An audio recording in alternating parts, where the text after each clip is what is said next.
Hey there, STEM enthusiasts! Welcome back to Kameron's Lab, Dive In, the go-to podcast for STEM students, crafted with passion by one of your own. I'm Kameron, your enthusiastic and ever-curious host.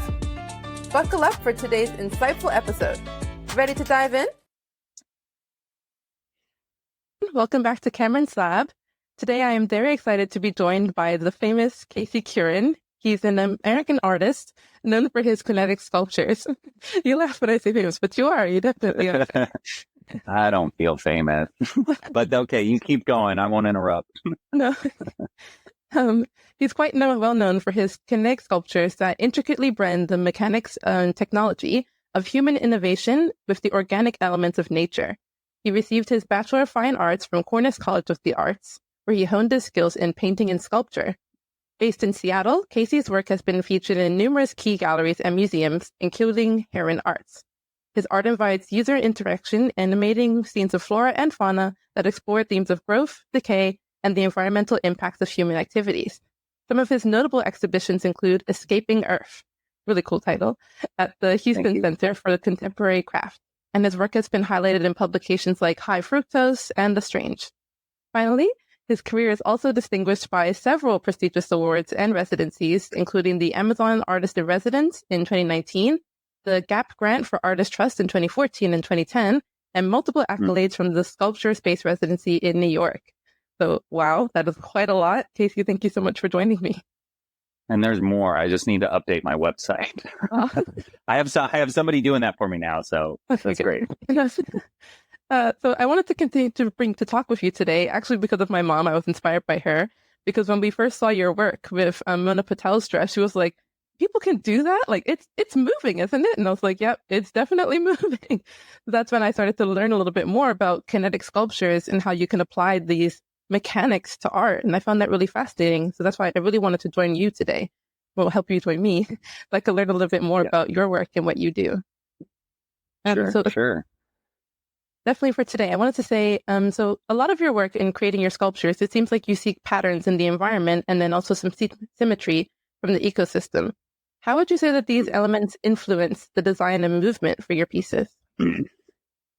Well, I mean, I'm always looking at nature. I grew up in nature. I often talk about how I grew up at the intersection in a very rural part of Maple Valley, Washington. It's here in Washington State, sorry. And it was the intersection of a stream and a river, and every year, around November, it would flood, and so each flood would do something different to the land. So during these really chaotic periods of time, we would have water under the house, and a lot of the time it would be during spawning season for the salmon. I do distinctly remember one or two dead fish under the house. The dogs loved it. So being able to see the way the land changes over a longer period of time was really influential for me. So I remember one year, one of the first memories that it actually kind of was clicking to me that this was happening was we had a flood, and then kind of at the bend of the river, there was this giant buildup of land. And then over the course of the next decade, this land is slowly eroded and eroded and eroded. And then at the end of that, it comes back again, right? So once it's done its thing, then there's this cycle, and maybe it's not always the same land or anything, but it has a similar appearance and a similar effect on the environment around it. Even in this little island area that was formed, you would have environments. You would have new trees growing, little birds building nests, but then over the course of a period of time, all that would be washed away.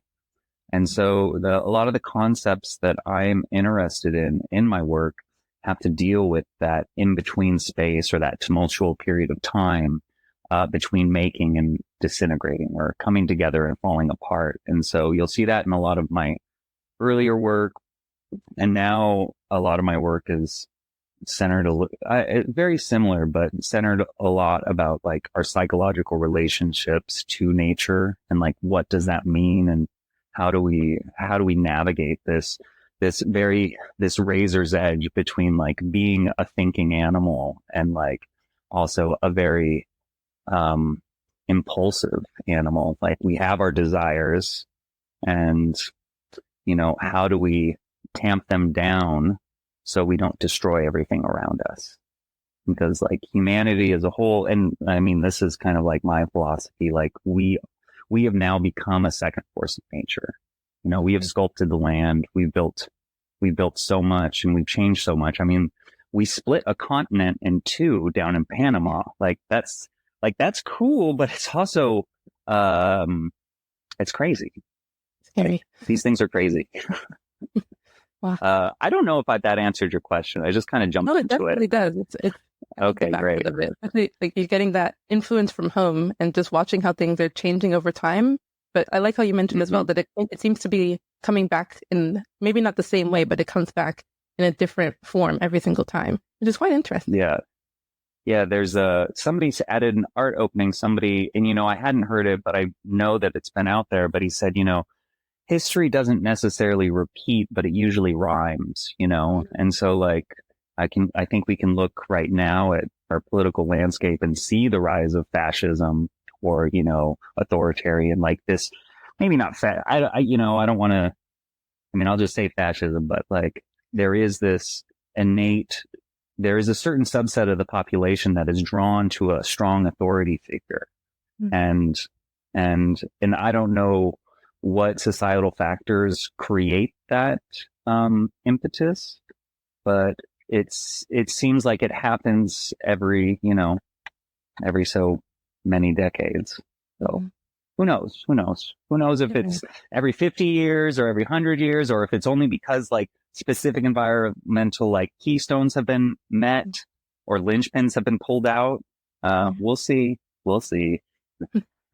I love the way you talk. It also seems the way that you mention things like linchpins, for example, is all very mechanical. I like the way that you describe them. I'm working with your art. Yeah.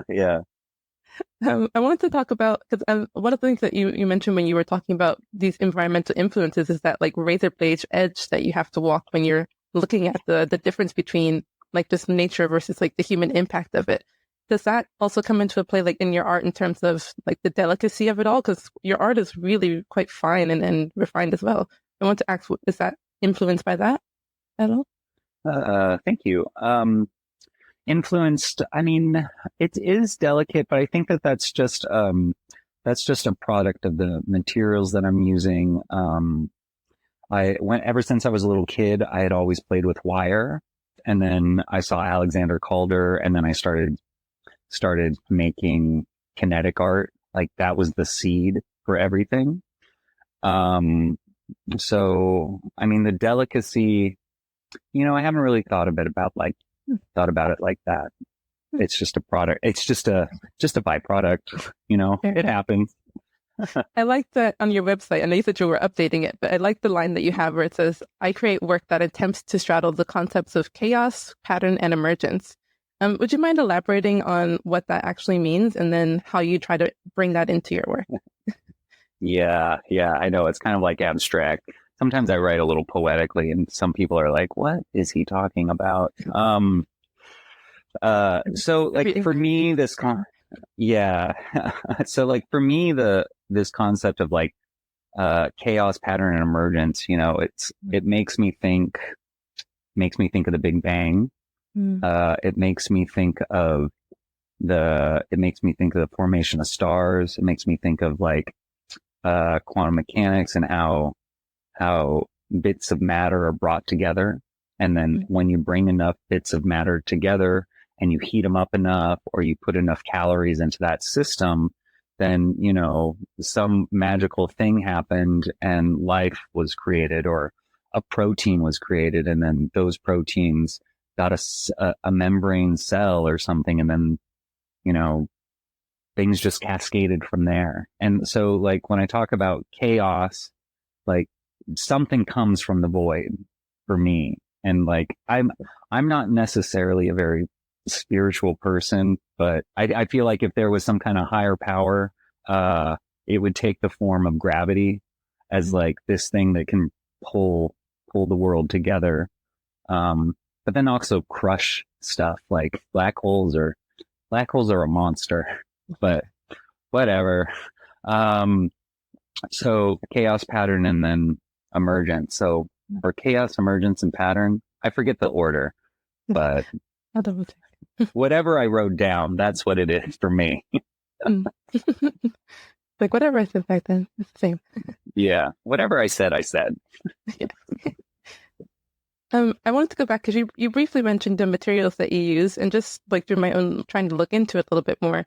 It says that you use things like brass, copper, and then laser cut mylar, which I also haven't heard of, but it looks expensive.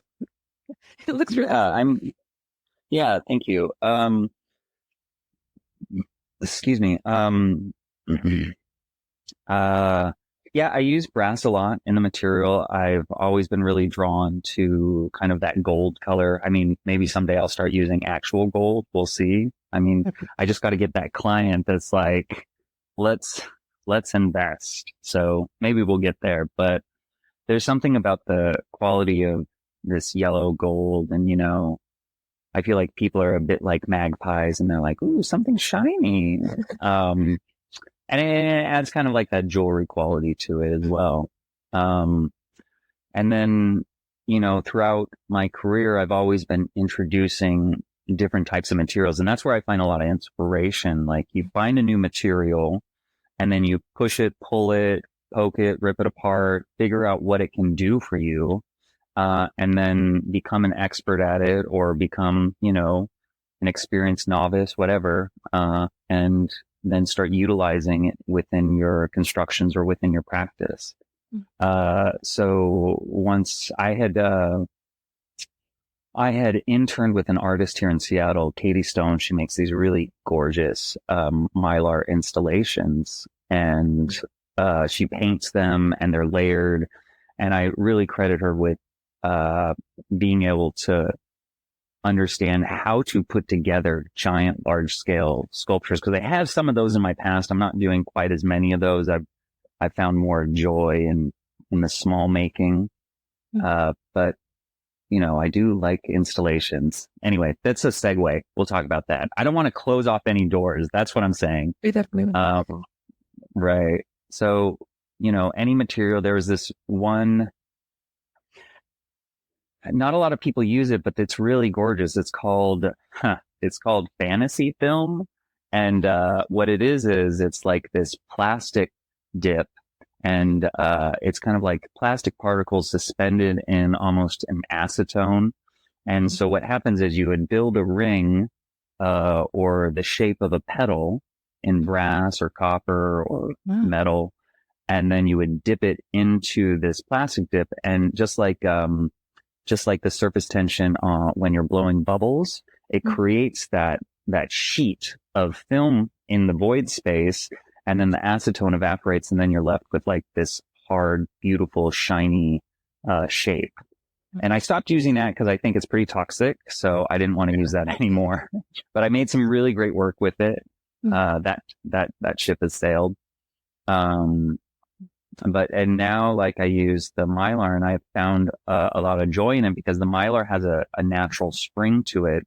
So I'm able to, so rather than incorporating a lot of extra mechanics into it, I'm able to use the materials itself as the component that helps operate it. If that makes sense? Yeah. I really like how you said that you're able to think about what can the material do for you versus like what can I do with this material. So I like how you're able to bring your materials into your work rather than being like, oh, this doesn't work, new material. So I love that. Yeah, cool. Yeah. So speaking about the mechanics, just like that's my personal fascination just as an engineering student. So I wanted to ask like what kind of, I suppose, how do you go from the technical process? If you could give us like a high level of what you try to do. High level. Well, as much time as you need.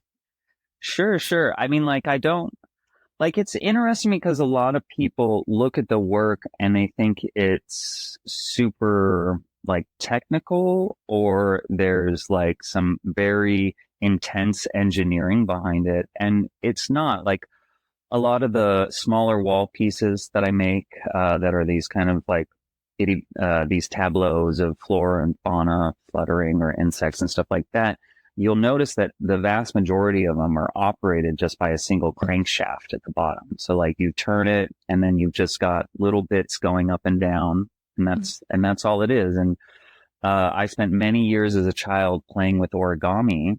And so one of the reasons why I'm so drawn to Mylar and laser cutting is I'm able to create these shapes, and my brain just, I don't know, I just have this innate sense to kind of understand how they come together. I mean, there's a lot of iteration within the process. Like, you know, I spend all day moving a hole over 2 millimeters and then back 1, you know, and so each time I'm doing that, I'm going through the process, finding the best opening, the best closing, or the best extension or curl, you know.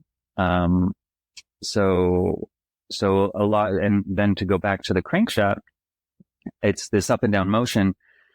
And so I've spent a lot of time attempting to create the vast majority of the movement within the piece itself, rather than trying to like place the motor in the flower. I have the motor over there somewhere, and then a line that can run to it. And then that line, all it has to do is go back and forth. And then you have this flower opening and closing, or a bee fluttering, or a horse or a bird extending its leg or arm. I think what I found really fascinating, just like looking through the different arcs, like I said, I'm a new fan now of all of your work, so I haven't had the chance to see it in person myself, but I really found it fascinating that just like, even as I was trying to look through the pictures, it's really difficult to see where the mechanics are. So like you said, like one piece could be over here, but controlling something much closer. So I think it's really fascinating that you're able to get it so that you can't even tell what's controlling it. It's just kind of moving. And I think that really adds to the lifelike sense of it, which is really cool. Thank you. Yeah, well, I mean, I spent many years making failures, you know, like in college, I had this project. I can kind of describe it. It was very mechanical, lots of cogs and gears, big wheels and stuff. And after that failure, I was like, never again am I going to start using cogs and stuff. Cause it's just, and especially making them myself, I didn't have the skill at the time, and I might not have the skill to make those, you know, that interlinking, movement. You know, it can, if it's just off by just a fraction, your teeth break, not my teeth, but the teeth of the wheel. Right. And then the piece is broken. So I spent a whole semester on this project that, I have a motor in it, and all it was going to be was this flower that opens up, and then a balloon filled with helium pops out, and then over like 10 seconds or so, the balloon comes back down, and then the flower closes. That's all I wanted it to do. Maybe someday I'll do it. I would love to make a tree that bloomed balloons and then like seeds in the air, but that would be really environmentally toxic. So we'll step away from that one. Okay, I wanted to ask, because a lot of your work, like you mentioned already, it's like bringing what you see in nature into a more mechanical, I guess, side of things. But what I think of things like Star Wars, where it's like everything is, or like even Avatar, that whole movie series where things are just kind of in your imagination and then you're bringing them to life. Like that must be such a awesome feeling to be able to bring what you see in nature into your own artwork. So how, I guess, you mentioned the kinetics, but how do you think about doing that? So like bringing in those kind of kinetics into your, for example, in the dress that you did for Mona, it actually looks like butterfly petals moving. So I wanted to ask, like, how do you go about translating it from what you see, like, for example, in a butterfly into your mechanics? Yeah. Well, I think I have luck. I have luck on my side. So let me tell you about the dress a little bit. And so like a little story, collaborating with Iris Van Herpen, we were doing this blue kind of petally dress that had some stuff fanning around, really beautiful. But, while I was cutting out on my laser cutter, some of the base components for it, something shifted in the machine. Mm-hmm. And so the pieces didn't fall out and everything moved over just by, you know, like I say, 2 or 3 millimeters. And I looked at it and I kind of like was like, wonder if this is a thing. And I was putting it together. I'm like, this could be a thing someday. And so I stuck it on the wall, and that was almost 2 years ago. And when Mona had reached out for this gown, she wanted these arm pieces, and I was like, I don't know if I can make it symmetrical. I don't know if, and actually it's interesting because I love how everybody's like butterflies, and both me and Mona were trying to make lotus petals. Oh. But that's okay. We're embracing the butterfly because actually I think everybody's really right, because there is this cocoon like quality to it. It obviously looks like butterflies. It would be ridiculous to say that it doesn't. So, but some kind of, let's call it the orchid butterfly. How about that? Yeah, why not? Well, actually we've titled the piece, APSARA, which is from, Hindu mythology. It was Mona's idea. She's a brilliant woman. She's a really brilliant woman. But back to my mistake, that mistake was the basis for the movement for this piece. And so when we talk about, trying to duplicate motions in nature, I think it's really important to be open and finding inspiration, or finding, just being open and utilizing everything at your disposal. And if you don't have a use for it now, you might have a use for it later. Yeah. I mean, that's my graveyard back there, Graveyard for now. Yeah. But it's not really, I think they're just sleeping, I guess we can say. Love that. Yeah. Since you've already brought up Mona, which is wonderful, thank you, lovely segue. I wanted to say, it didn't seem like working with Mona wasn't your first time working like in terms of wearable pieces, and I'm not sure if Iris van Herpen was your first time either, but I did see like that you had worked with her for the Paris Haute Couture Week, or couture. Still looking on the couture. I also had that problem. Still thinking about it. What was it like, I wanted to ask, working with a designer to bring your work to a wearable level? And actually, was it the first time that you brought your work into a wearable sense? No, the first time was, I want to say it was right before the pandemic. Iris van Herpen had reached out to me. I got that email and I literally screamed, I was like, this is huge. Cause I think most artists are, if not super tuned in, at least peripherally tuned in to what's going on in fashion. And Iris is such an innovator. She is very, or at least from my observations, she seems to be very interested in collaborating with other artists and bringing in those skills, like very much like I talk about, like, well, what is this material? Like maybe and I don't want to like degrade or make Iris sound like she thinks of us as materials, but like, how can I use like the skills that this person has created in their own practice and fold it into these dresses and turn them into true works of art? And she's always bringing in alternate materials, different techniques, and it's really innovative work. And so I screamed, and she wanted me to create a crown for her Sensory Seas exhibit. And so we went through some ideation, or several iterations of illustrations and what we thought would be good. There, even on my Instagram, there is an image. I'm in the bathroom and I have this fan kind of like folded on the side of my head. I'm trying to be a model. And that was the very beginning, the very basis of that, Winnie Harlow crown that was worn to the Met Gala, is this white piece that you'll see. That's also on the Instagram. It wasn't moving at the gala, and I understand why it wasn't that one, because a lot of the time, like, because pieces are, they exist in 4 dimensions, right? And you've got 100 cameras going off. Not every moment is going to be the most beautiful moment. So having that piece not operational was probably the better choice. I mean, I'm still running through my head, like, was that good? And I've talked to some other people and they're like, there was so much going on with the look. It was probably better that it didn't. And I have to agree, that it wasn't, but also like that freed us up for this moment with Mona, and make this giant splash, which I think has been a viral sensation from everything I've noticed and seen. Definitely. So very exciting for it. Yeah. Small miracles. Yeah. I feel like that was the first time I've seen something on the Met Gala, like actually moving like that. That was just such a cool moment. Yeah. Well, and we think it's going to go into, Mona's donating the dress to the Met's collection.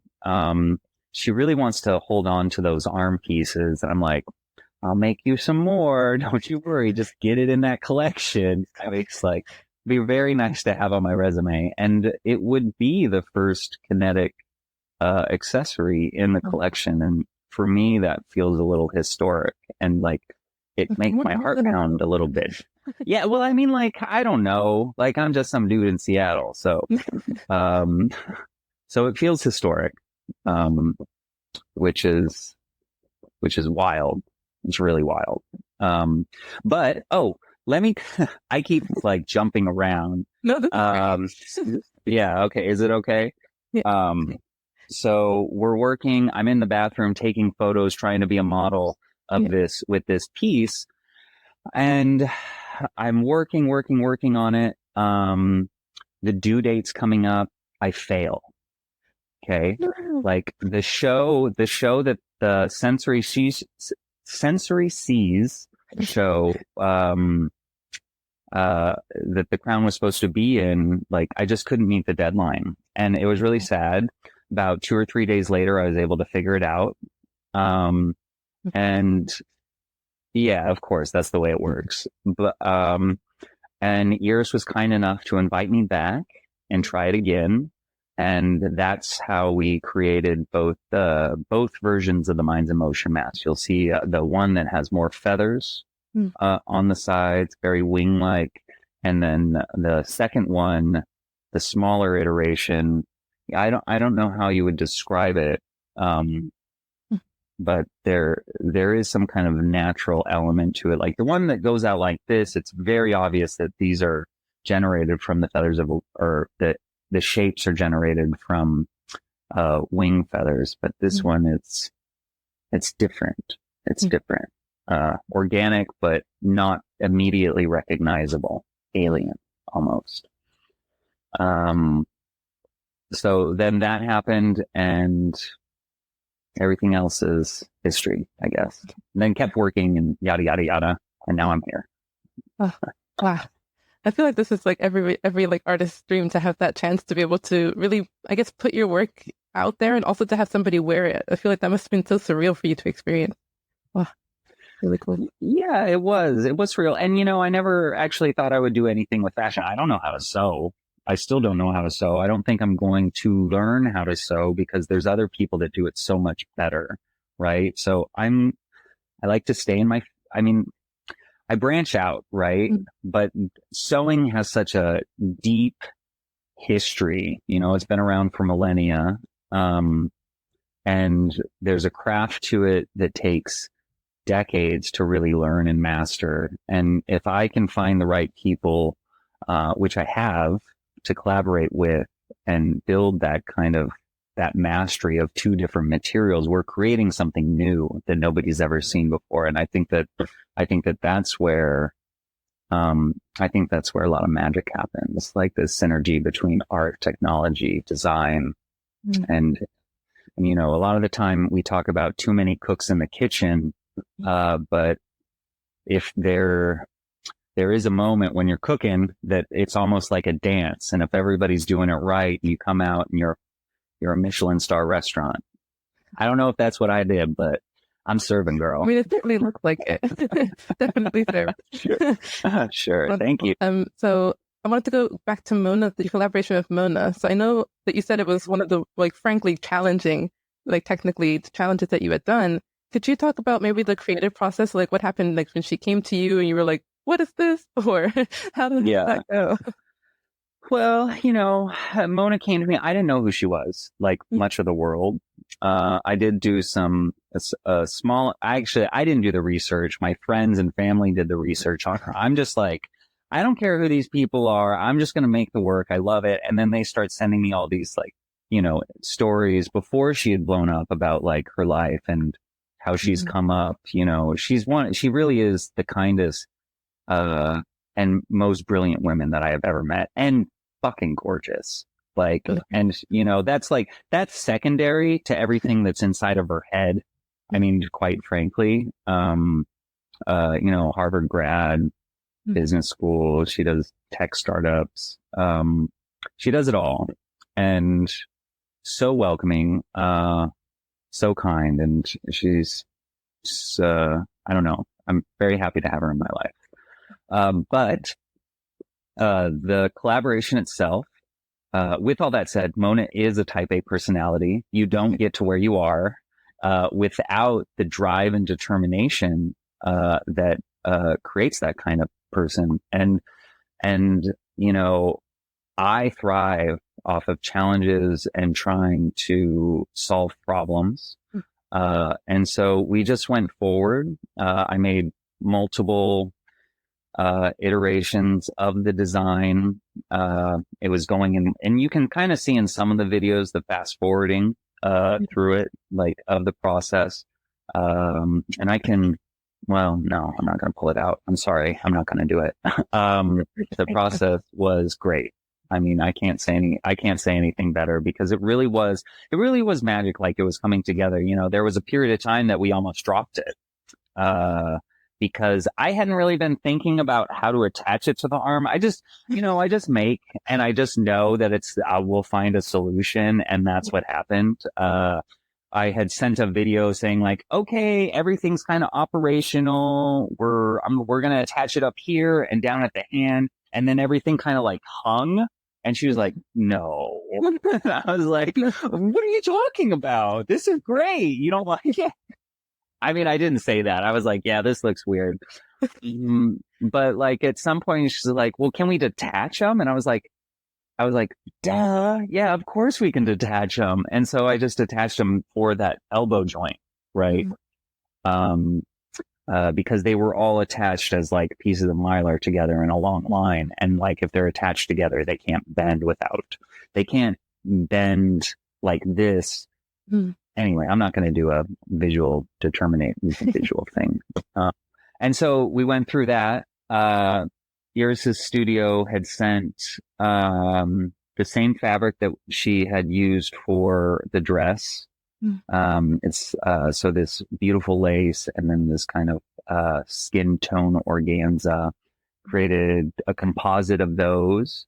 So they had a stiffness to them, and that's what allowed us to laser cut like these shapes and keep them light and airy, translucent.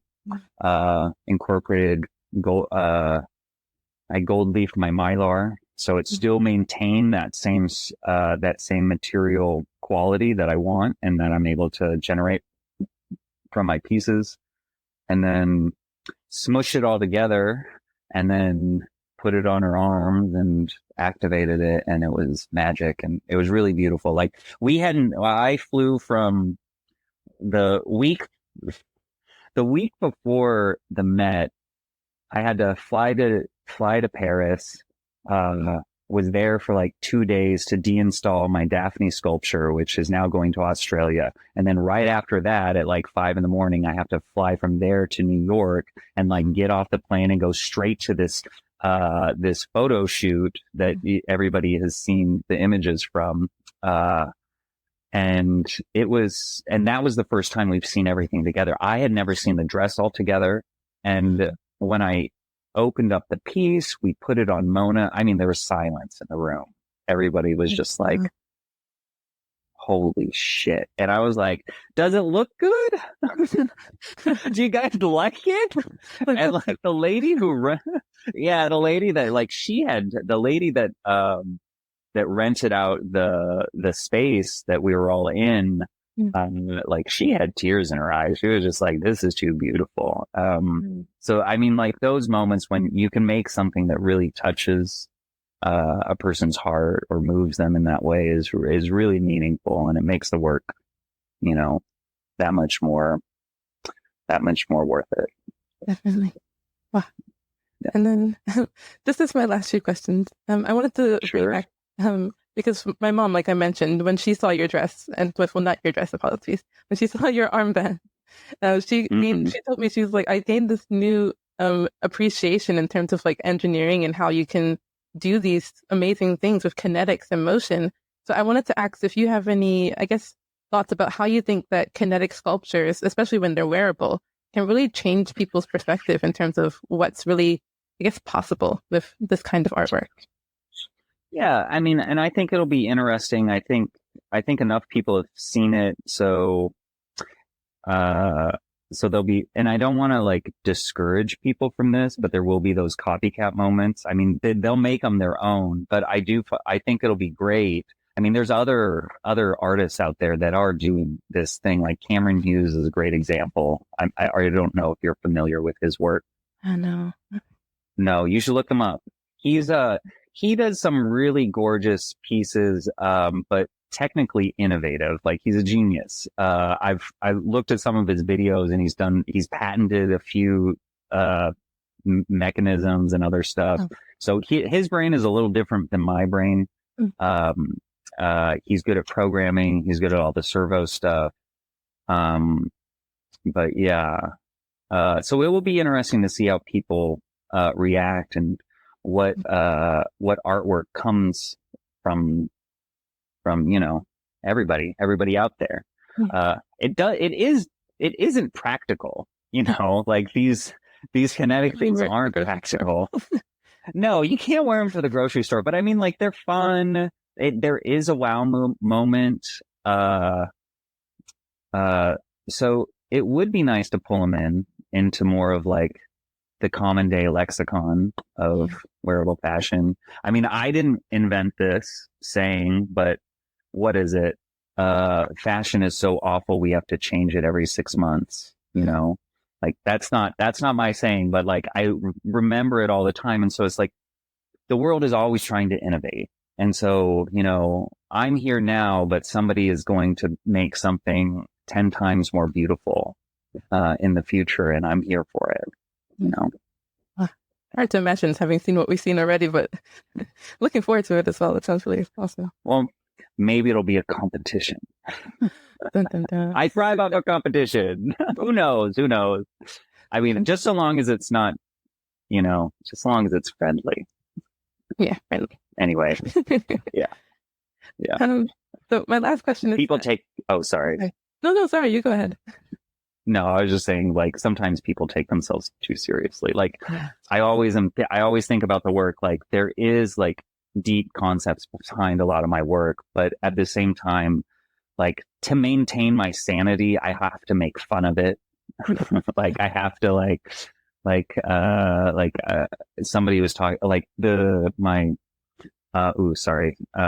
Icarus sculpture over here that currently looks kind of like a feather duster, and somebody's like, why would you call it a feather duster? I'm like, it's just like a thing to help me like tamp down on the pressure of like the concepts, because like the concepts can be so big and heady, but if we can laugh about it a little bit, it relieves the stress surrounding it. Like I made this scaffolded asteroid based off of I made this sculpture based off of this asteroid. It was the first asteroid that we were able to photograph up close. And there's just something really beautiful about this idea that centuries of human technology was flung into the void of space, and then we get this singular image. Actually, we got a bunch of images, but like I was just concentrating on this singular one. Anyway, those are other concepts that I'm not going to go into, but I lovingly called that sculpture my space potato. So yeah. I mean, like, it's a big rock, a giant mountain, a continent floating out in space, and they look like potatoes. And I like potatoes, I'm kind of Scottish or Irish, so it's a thing. I can't help but think of like, Ross in Friends where he wears his Sputnik costume. That's kind of what I imagine when you say space potatoes. Yeah. Add that image in my head. Yeah. Perfect. So just to kind of wrap it up, I wanted to ask you, what advice do you have for students who are looking to, I guess, emphasize creativity in their own work the way that you do?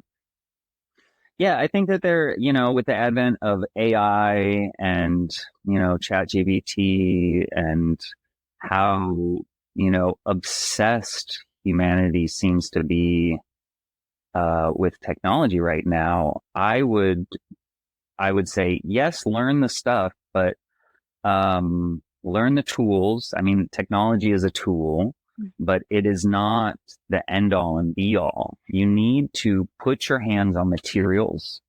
You need to get dirty. You need to, like I said before, like push, pull, prod, and like figure out what the materials can do for you. And whatever that material is, it could be marshmallows. Who knows? Marshmallow sounds delicious. Great material. Right on. Why not? Oh, amazing. Well, thank you so much for your time today. I've really enjoyed speaking with you and look forward to seeing your future work. Yeah, me too. Hi again, awesome listener. That wraps up another deep dive of Kameron's Lab Dive In. Before you dive back into your day, see what I did there? Take a second to hit that subscribe button so you never miss an episode. Want a behind-the-scenes look? Bonus content?